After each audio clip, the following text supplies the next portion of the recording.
edital, e ele proporcionou a publicação desse livro, né?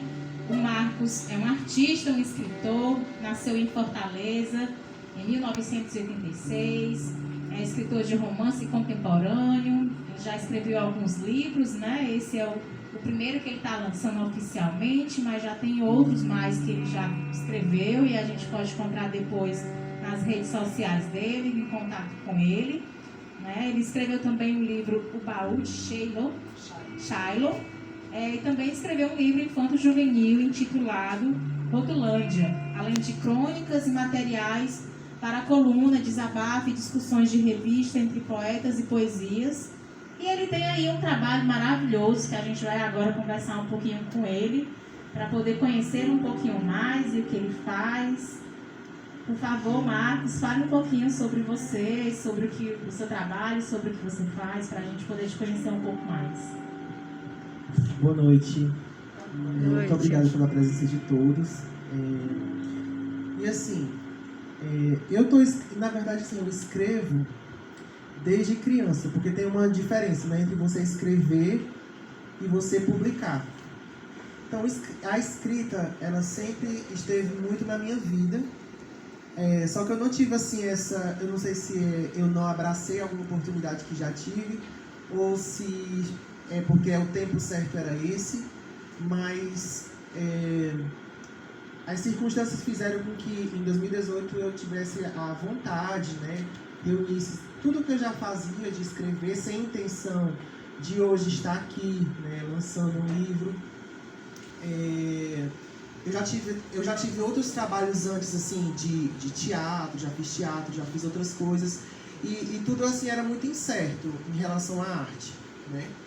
Então, assim, hoje eu estou trabalhando, dedicando meu tempo, né, principalmente nesses tempos de isolamento, totalmente à escrita, né? Eu me entreguei mesmo, desde 2018 para cá, eu venho me entregando totalmente para a escrita, tanto que tudo que eu venho produzindo, trabalhando, atualmente, pensando, é sempre voltado para novos livros, né? Novos projetos de literatura. Então, eu estou muito envolvido com isso, já está com mais ou menos uns 3 anos, assim, mais diretamente, né? Que muitas vezes eu tinha vontade já de escrever, eu tinha vontade de produzir coisas, produtos artísticos, né? Vamos dizer assim. Mas sempre tem aquela questão da circunstância, né, do trabalho secular que a gente tem de outras formas de sobrevivência. Os trabalhos paralelos. Os trabalhos paralelos. E é isso. Então, assim, atualmente eu me considero apenas um escritor, porque é só isso que eu estou fazendo de verdade, escrevendo. E é isso. Você é formado? Não, graduado, não sou. Não. E é morador do território do Grande Bom Jardim, né? Isso. E é uma semente aí que nasceu e agora está construindo mais galhos aí, né? Queria fazer uma pergunta de como foi que surgiu a ideia de escrever o Reciclável, né? De onde partiu a ideia inicial, a proposta inicial, como foi essa ideia que apareceu aí na sua cabeça?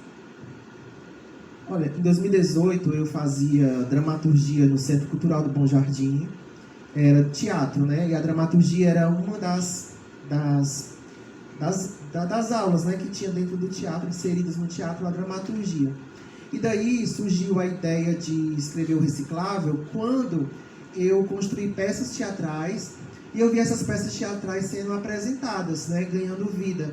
Então isso me deu assim uma força muito grande para querer, assim, o poder que aquelas peças, cenas que eu construí, falas, né, na boca dos atores, das atrizes, e a recepção do público fez com que eu pensasse assim, como é poderoso essa coisa da escrita, né, da palavra, né? E eu não quis desconstruir aquilo que eu já estava construindo, que eu já estava vendo. Eu não queria me acomodar, né? Como o próprio nome do livro fala, né? Acomode-se. Eu não queria me acomodar. Porque eu sabia que se eu me acomodasse, eu não ia continuar exercendo essa coisa da escrita. Então, assim, eu comecei a escrever, mesmo continuando fazendo teatro, escrevendo as peças, eu continuei escrevendo como uma forma de não deixar aquilo morrer. aquele sentimento que eu estava sentindo através da escrita, que era mais para o teatro, e daí veio a ideia do reciclável. Eu pensei assim, olha, eu já escrevi um livro, eu já tinha escrito um livro há uns 7 anos, 8 anos atrás, mas ele era um livro mais filosófico. E quando eu fui reler esse livro, eu percebi que eu estava ensinando muitas pessoas como viver a vida. Só que às vezes nem a gente sabe como viver a nossa própria vida, né? Então, quando eu reli aquele livro, eu me achei assim muito hipócrita. Eu digo assim, poxa, eu estou escrevendo coisas aqui que, na verdade, eu ainda não sei lidar. Então, como é que eu vou ensinar para as pessoas aquilo que nem eu ainda não sei lidar com isso? E foi daí que eu discorri para a ficção. Porque na ficção, as pessoas aceitam mais os personagens quando eles são imperfeitos, né? Na vida real, às vezes, a gente condena, a gente julga, porque é uma pessoa real. Mas quando a gente está trabalhando com ficção, às vezes a gente tem até empatia. Às vezes o personagem é um ladrão e você tem empatia pela forma como a pessoa constrói a história e como você pode ver o avesso disso, né? Então, eu discorri para a ficção, pensei em fazer a ficção, porque ela ia me dar uma amplitude maior para falar sobre aquilo que eu estava sentindo, que eu queria falar. Eu fui fazendo muitas anotações sobre coisas que eu estava vivendo, né? Eu aprendi muito no teatro essa coisa de que você precisa falar sobre aquilo que te toca. Então, isso foi o meu ponto de partida. Eu me perguntava muitas vezes o que é que estava me tocando naquele momento, que eu queria tanto falar a ponto de escrever, criar uma história, inventar uma história na cabeça. E eu gosto muito dessa coisa de analogia, né? De fazer analogia com coisas cotidianas. E foi daí que veio a ideia de fazer o reciclável, porque eu estava buscando alguma coisa que tivesse a ver com o que eu estava pensando, arquitetando dentro da história dos personagens. E eu pensei, né? Eu posso fazer uma analogia com o quê, né? A vida desse personagem, as características. Então, eu achei que ele precisava de uma reciclagem, né? Foi daí que veio esse título reciclável, de falar sobre essa reciclagem que o meio ambiente, a gente precisa fazer no meio ambiente, mas também a gente precisa fazer dentro da gente, porque nós também somos um meio que vive, né? Então, assim, foi isso. A ideia do reciclável foi essa, foi dessa vontade de falar. Como eu disse, né, não tive pretensão de publicar, assim, não tive aquele, vou escrever para publicar e ser um escritor, né, que as pessoas costumam muito dizer assim, você virou escritor, e as pessoas que não sabiam, não conhecem a trajetória, né, elas acham que, de repente você é um promotor de vendas, aí de repente você aparece com um livro, a pessoa acha que você virou escritor, né, e na verdade isso já é uma coisa que me acompanha desde a infância, né. Desde a infância eu juntava as crianças na calçada, assim, com 10 anos de idade, juntava as crianças e inventava histórias na minha cabeça. Eu não pegava assim história da Branca de Neve, eu contava as histórias que eu inventava, eles achavam engraçado. Os meninos da rua me chamavam para bater lá no portão toda noite para me contar a história na calçada. Então é uma coisa. Contador de histórias. Era uma coisa que já me acompanhava. E é isso aqui, essa foi a oportunidade de publicar, né? Isso. E o reciclável, ele passou quanto tempo sendo escrito? Quanto tempo demorou para poder finalizá-lo? Eu escrevi ele em 3 meses, né? Foi tipo assim, de setembro para dezembro de 2018. Só que quando eu terminei o primeiro rascunho, né? Porque quando eu escrevo, eu tenho esse processo. Eu deixo fluir a história com erros de português, gramática, tudo. Depois eu retorno para fazer as revisões necessárias, caso eu pensasse, caso eu apresentasse para o público, né? Que naquele momento... Foi reciclando. Eu fui reciclando. Que naquele momento eu não sabia o que é que eu ia fazer com aquele texto. Então, o texto mesmo, a história, eu terminei em 3 meses.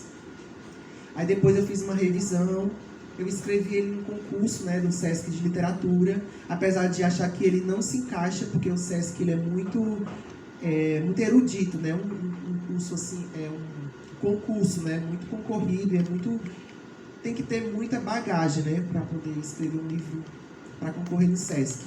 E assim, eu deixei ele um tempo esperando o resultado, na esperança, né, não sei, de ser classificado, eu acabei não sendo.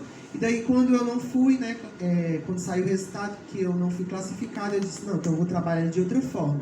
Então, eu lancei ele numa plataforma digital e disponibilizei para o público. E isso, assim, acho que quando foi para o público, foi nos meados de 2019. Né? Mas eu já tinha escrito ele no começo de janeiro e já tinha revisado ele, assim, umas 2 vezes. Perfeito.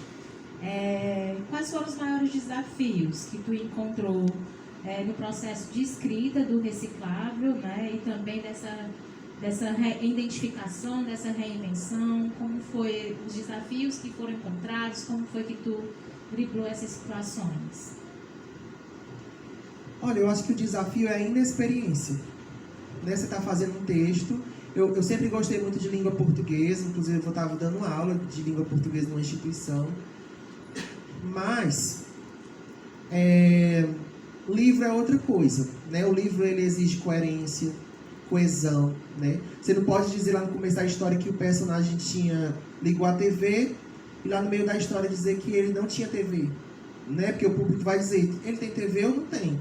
Então, assim, para formar essa história, você precisa muito, não estar ligado só na língua portuguesa, mas estar ligado na coerência, na coesão e na sensação que a gente quer deixar do nosso leitor. Tipo, a trama profunda, o que é que tem por debaixo desse iceberg, né? Que o leitor, ele precisa conhecer, porque às vezes a gente apresenta uma história de ficção, só que eu acredito, pelo menos as que eu leio, toda história de ficção sempre tem uma trama profunda. Né? Tem algo que fala com o leitor através das ações do livro, que é o que vai tocar. Então, eu acho que tudo isso, juntar tudo isso foi muito desafiador. Porque era uma coisa que, como uma pessoa que apresentar um texto a alguém, sabia que as pessoas iam perceber, não só a questão da gramática. Na verdade, a gramática foi a que eu menos me preocupei, porque eu pensava assim, no último caso, eu pago um profissional, um revisor, uma pessoa que vai corrigir o texto, né? Mas eu precisava principalmente dessa coisa da coesão e da coerência. Interessante, da coerência, quer dizer, coerência não.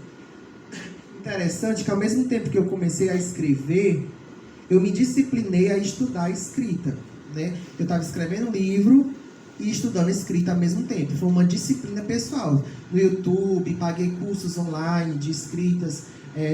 Eu trabalhava, mas eu me dedicava mesmo. Era aquela disciplina. Toda noite eu preciso assistir uma parte do vídeo. Eu preciso estudar sobre literatura. Eu preciso estudar sobre escrita. E à medida que eu ia revendo algumas coisas que eu já tinha visto na escola, e também das coisas sobre a escrita, né, sobre a escrita criativa, eu comecei a perceber que eu cometia bastante falha. Então, o livro, ele não foi só a geração de um produto, mas ele foi uma escola para mim, esse livro. Por ser o primeiro de ficção que eu me dediquei totalmente, do início ao fim, né? Que eu disse, eu não vou desistir, né? Aquele momento que você cansa, aquele momento que você se depara com um bloqueio, que você pensa, e agora? O que é que eu vou escrever? E também a questão da insegurança. Porque a gente sabe que na literatura existe muito essa comparativa. Quando você está começando, é muito difícil chegar para uma pessoa e dizer assim, eu sou escritor. Uma pessoa que nunca viu nada seu, uma pessoa que não sabe quem é você. Então eu tinha que lidar com isso, né? Porque a gente tem muito essa coisa, tá um lixo, né? Quantas vezes eu pensei, né? Esse texto tá um lixo, né? Só que o livro é reciclável, né? Então, assim, então eu tinha que lidar com essas inseguranças para dizer assim, ó, eu dizia para mim mesmo, né? Eu sou muito de conversar comigo mesmo. Aí eu dizia, ó, cara, se tu não fizer agora, tu nunca vai fazer. Porque já teve vontade muitas vezes de escrever, começava, e sempre que eu acho que essa é uma insegurança que todo escritor tem, até porque as pessoas, você fica pensando muito nas pessoas, né, no que as pessoas vão pensar, tipo assim, nem chega aos pés do José de Alencar, da Clarice Lispector, né, mas é tipo aquela coisa, eu acho que cada um tem a sua história. Eu tive que trabalhar muito isso em mim, essa coisa de trabalhar a minha segurança, de que eu sou eu, não que eu sou melhor que ninguém, mas eu digo assim, que eu sou eu e eu preciso, se eu quiser fazer e falar, eu tenho que começar. eu tenho que investir, eu tenho que tentar, né? E aí só depois que eu vou saber, né, o que é que eu tenho que melhorar, o que é que eu tenho que mudar, né, me moldar, me reciclar. É isso. Legal. No livro, eu separei algumas palavras-chave, né, que vieram aqui, e eu queria ler algumas dessas palavras que vieram falando sobre o livro para contextualizar um pouquinho a pergunta, né? Então, a gente no livro fala sobre sonhos, dificuldades, aceitação, frustração, o passado, as memórias, as lembranças, a identidade da gente mesmo, de quem a gente é, o que a gente tem para oferecer para o outro, sobre o tempo que passa, né? As confissões, o preconceito, os pensamentos. E aí, sobre tudo isso, né? Porque o nome fala sobre reciclável, mas não se fala sobre a reciclagem da matéria, ela fala mais sobre a reciclagem do ser humano em si. E aí eu queria perguntar para ti qual é a mensagem principal desse filme, olha, vai ser filme, viu? Olha, estou profetizando aqui. Desse livro, né? Qual a história principal, a mensagem principal do livro? Olha, se eu pudesse dar um tema para ele só, eu diria que é empatia. Mas ele fala sobre bastante coisa. Ele fala sobre pequenos preconceitos. Assim, na verdade, eu acho que não existe esse negócio de pequeno ou grande. Mas são aqueles preconceitos que a gente acaba se acostumando a aceitar em nós mesmos. Às vezes preconceito contra nós mesmos e contra outras pessoas. Porque hoje em dia a gente fala muito sobre preconceito, mas é sobre esse preconceito assim, que afeta, né, uma massa, um grupo, né? E às vezes a gente não percebe pequenos preconceitos, eu não sei se a palavra certa é essa, que nós cultivamos e às vezes não percebemos, né? Por exemplo, uma coisa que eu falo nesse livro, eu trago uma parte, né, uma questão de pedofilia, porque eu sou professor de criança há muito tempo, crianças mesmo, assim, professor de crianças de 3 anos, toda a faixa etária, né, que eu trabalhava na instituição, trabalhava com crianças de 3 anos, 4 anos, e eu lidava muito com aquela situação da menina, às vezes, me abraçar, né, dizer, tio, eu te amo, e gostar muito de mim. Mas como a gente vive num mundo onde... Do afeto, né? Quando as crianças apresentam bem mais o afeto depois de que vira adolescente, né? Ele tem a expressão do afeto mais nítida, né? E como eu sou homem, né, assim, do sexo masculino, tem muito essa figura de cuidado, né? Diferente, quando ela chegava, abraçava a professora colocava no colo, que é uma coisa que eu nunca fiz, porque eu ficava o tempo todo me policiando. Porque nós receoso, né? Com os pensamentos dos outros, né? E sempre observando. Não é que eu tivesse vontade, mas eu quis dizer assim, mas é uma coisa que foi imposta pela sociedade, né? E o personagem, eu trouxe um pouco disso no personagem, porque o personagem ele é um homem e ele está ajudando umas crianças a realizar um certo trabalho. E muitas vezes ele é censurado por isso, né? Que alguém chega e fala, olha, não é legal você tá assim muito próximo de criança e tal, porque as pessoas podem pensar isso, aquilo, que é uma coisa que eu já passei. Na verdade, não é que eu passei muito, porque eu sempre me policiei. Na verdade, eu nunca passei assim uma situação constrangedora de alguém insinuar alguma coisa, porque eu nunca dei espaço para que para que isso acontecesse. Porque eu mesmo sempre pensei, né? Então, assim, a criança vinha me abraçar, já me colocava assim de lado. Nunca coloquei criança no colo, assim, de instituição, né? Assim, dos lugares que eu trabalhei. E eu trago esse é só um dos pontos que eu coloco no livro, né? De que a gente, às vezes, tem que pensar em algumas coisas que a gente acaba levando como natural, né? Assim, a gente tem que ter sempre o cuidado, por exemplo, no caso da pedofilia, a gente tem que ter sempre o cuidado, sempre, mas não parar com essa coisa de estar rotulando, né? Por exemplo, tem casos de pedofilia que partem de mulheres, mas às vezes é pouco falado ou é pouco abordado, eu não sei por quê. Então, assim, eu acho que é isso, esses pequenos preconceitos que eu estou falando, mas não é só isso, falo sobre machismo, como a história se passa em uma escola de crianças que são ricas, de classe média, a gente acaba abordando muito, eu acabo abordando muito essa coisa do ser e do ter. Essa diferença, você é ou você tem, né? Que eu trouxe a narrativa dentro de uma escola rica, assim, uma escola de crianças ricas, porque isso vai fazer fazia que eu abordasse melhor esses temas sociais, né? Porque se eu fosse fazer numa escola pública, por exemplo, no caso de todas as crianças, é difícil uma criança rica estudar numa escola pública, né? Eu acho que nem existe. Então seria mais difícil abordar os temas. Então é isso, ele fala sobre bastante coisa, sobre empatia, sobre esses preconceitos que a gente precisa tratar, sobre os sonhos, né? Os nossos sonhos, assim, que a gente às vezes acha muito clichê falar sobre sonho. Mas eu acho que por mais que a gente diga que os sonhos morrem com o tempo, ou alguma coisa, eu acho que a gente sempre tem alguma coisa a que a gente deseja realizar. Eu acho que a gente não perdeu essa coisa da criança, né? Que as pessoas sempre falam que existe dentro de nós. Eu acho que essa criança, ela nunca morre, até mesmo para pessoas idosas, né? Assim, ela nunca morre. E eu acho que a gente sempre tem que trazer isso à tona.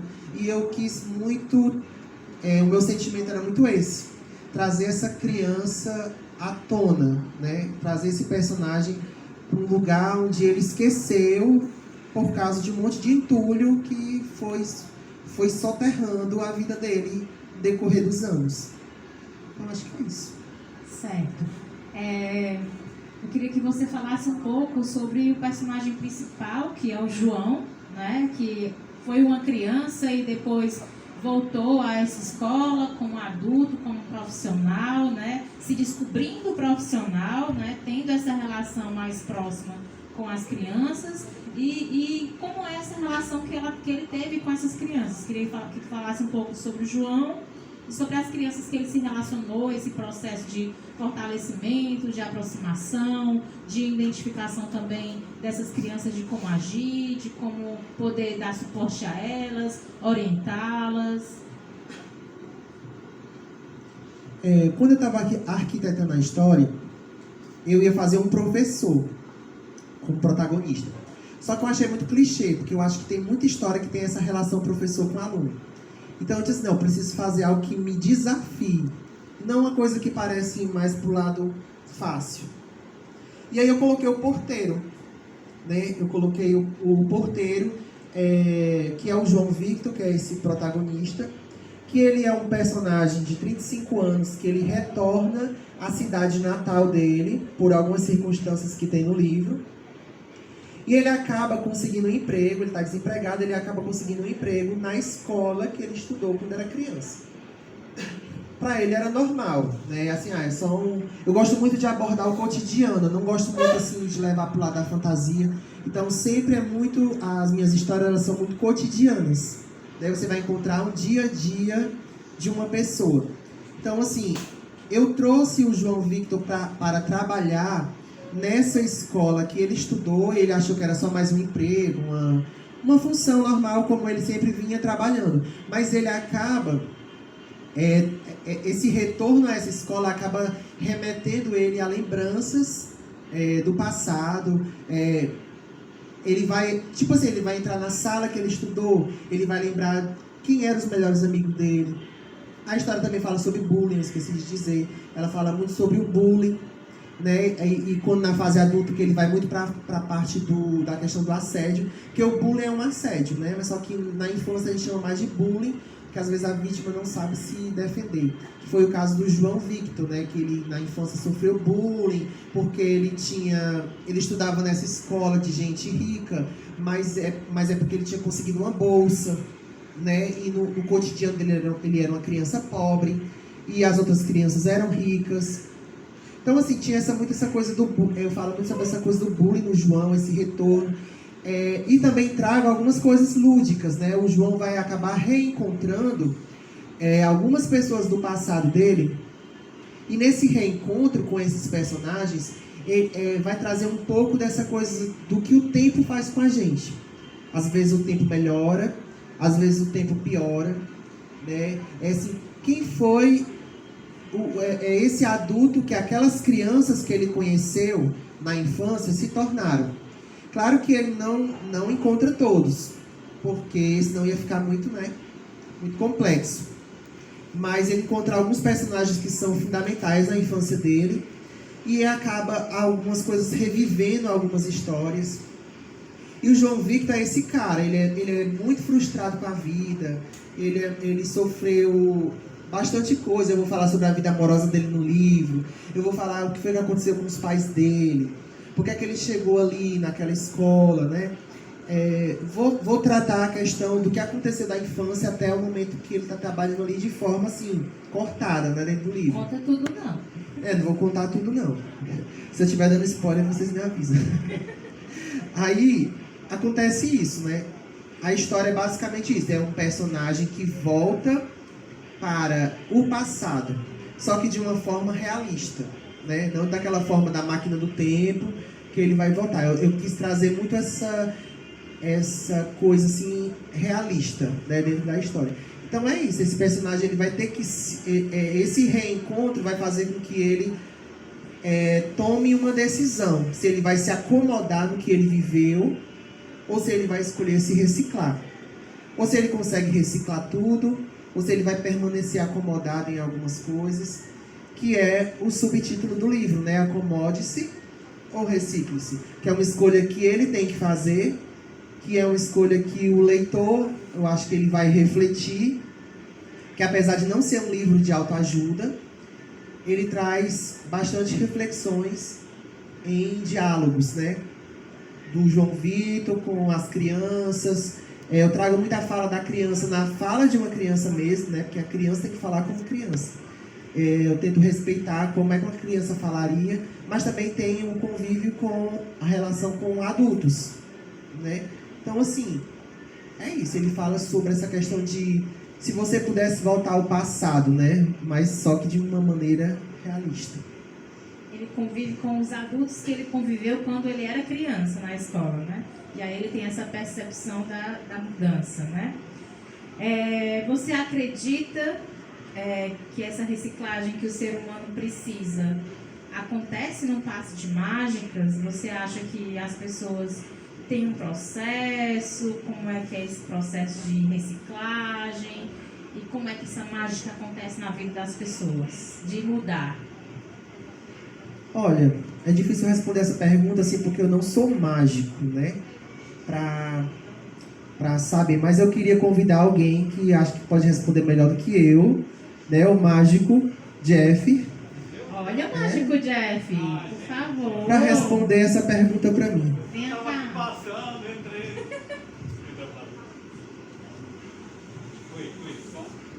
Oi? Tá saindo? Você tá me ouvindo? Não, ninguém tá me ouvindo. Tá. Oi. Som, testando. Oi. Agora sim, agora eu posso cantar. Não vou cantar não, vocês não iam gostar. Gente, muito honrado de estar aqui no lançamento do livro do Marcos. E a gente sabe que a leitura é um momento mágico, é um momento imersivo. E eu vou tentar, com a minha arte, fazer essa imersão com vocês aqui agora, certo? Aí todo mundo diz, certo! Sim, certo! Que plateia maravilhosa! Eu vou precisar de música, ó. Por sorte, a gente tem um músico aqui, que está distraído também. É o Jefferson, o outro Jefferson. Uma salva de palmas, muito obrigado. É o mágico Jeff e o Jefferson. Muito Jefferson de né? Muito Jefferson. Só É complexo. Tem mais algum Jefferson aqui na Tem mais plateia? um Jefferson na plateia? Não. Se tiver, se esconda. Levanta a mão. Se esconda. Brincadeira.